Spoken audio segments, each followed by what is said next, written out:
Hi, every year I do this talk about the rainbow gathering. It's rainbows. Come back here so you could. So this year the rainbow gathering is going to be in Missouri. It's going to be in the Mark Twain National Forest, and I just figured out that there is directions, and there's directions from the north or from the south, depending on which direction you're coming from, because it's going to be way up in the mountain where you got to hike to it away from where you can park. So it's always a little tricky to get to it. Where is it? It's there's directions, and How? well, every year they had to do that. They had to make some kind of little flyer where they would just put them around, and people would make their own versions of it and write little maps of where to go. And you just find it nowadays. It's really easy to look up directions once you look up directions. You can look it up. And but back in the day, they started off just writing posters and gathering in the woods because there's no leader, there's no permits for it. It just happens. So can I look it up? And if you look it up, you might find this. I bet. The first thing you'll find is another one of these from past years. What do I look up? How? Go to rainbow gathering. Let's see what happens. Continue your speech about it. Back to talking. I don't know where I was in it. Let's go about it. I know it's gonna be tricky to edit this down. Rainbow Gathering 2025. How? Why? Wait, don't you have to edit? Yeah, I do have to edit. A little bit. So anyway, Why do we edit? The gathering will begin with seed camp in mid-June and officially run from July 1st to 7th.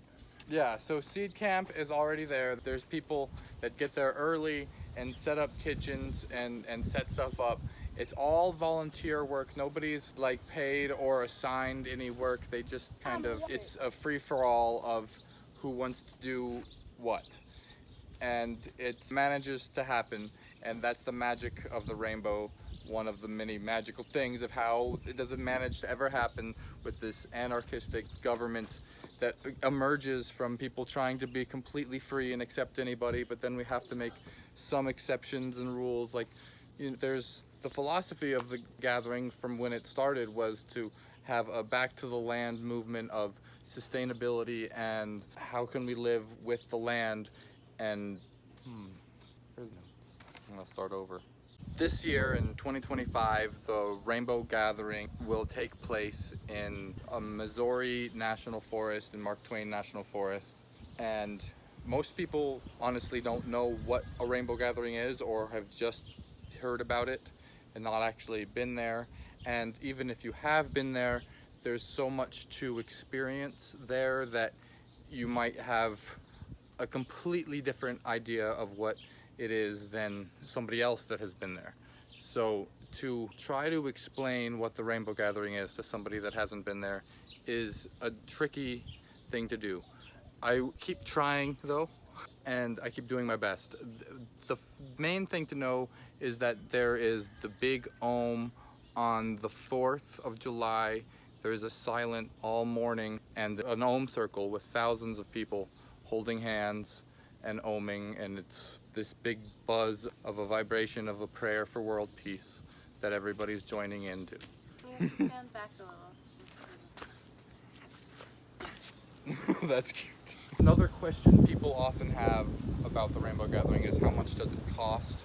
Because most giant gatherings of people have an attendance cost or have a food cost, and the Rainbow Gathering does not have any cost. There is a trade circle where you could exchange stuff, but that's just for fun.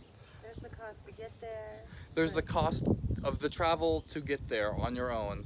That has to happen on your own. Some people get there by any means necessary, and it's a very welcoming place. You don't need any, but you're welcome to help, and you're welcome to bring any donations, because that's what it all survives on, is what people bring. And it's amazing that there's people bringing enough for how many people show up that don't bring anything or don't do anything, and it all just kind of evens out, comes together, and of an amazing, I don't want to call it a party or a festival, or I don't really want to give it any kind of labels, because it's just an event that happens in the woods where there's thousands of people and they're all getting together and there's an idea of sustainability. There's an idealism of let's get back to nature, and there's a controversy of that because some people say by going there we're messing up the woods and the paths are destroying things, and there's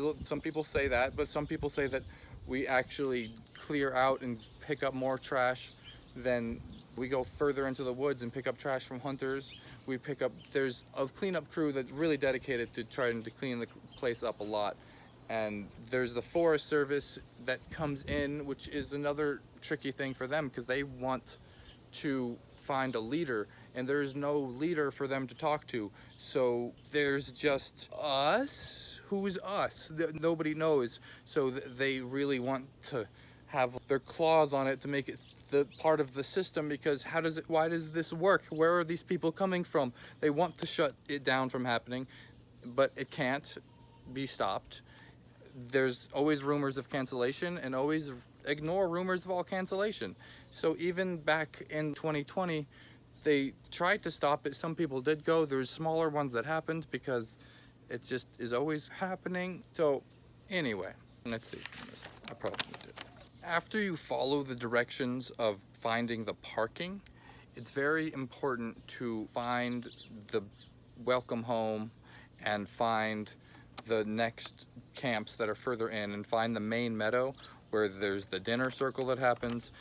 You don't necessarily need to be in that one.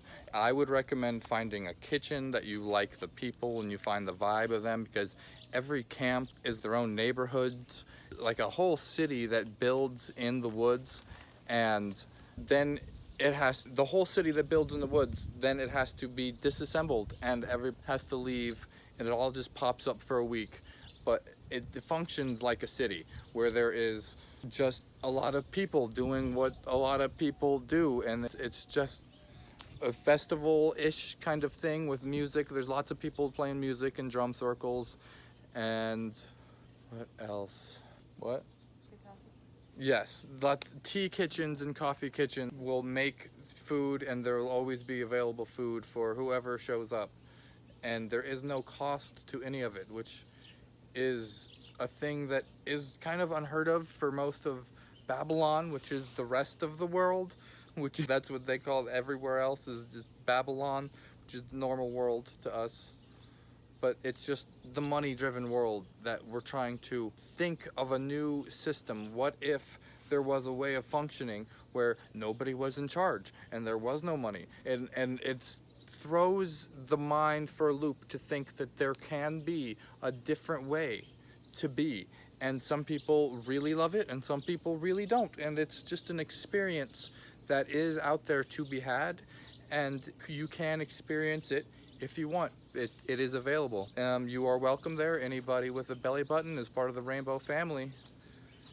Thanks for watching. Thanks for thinking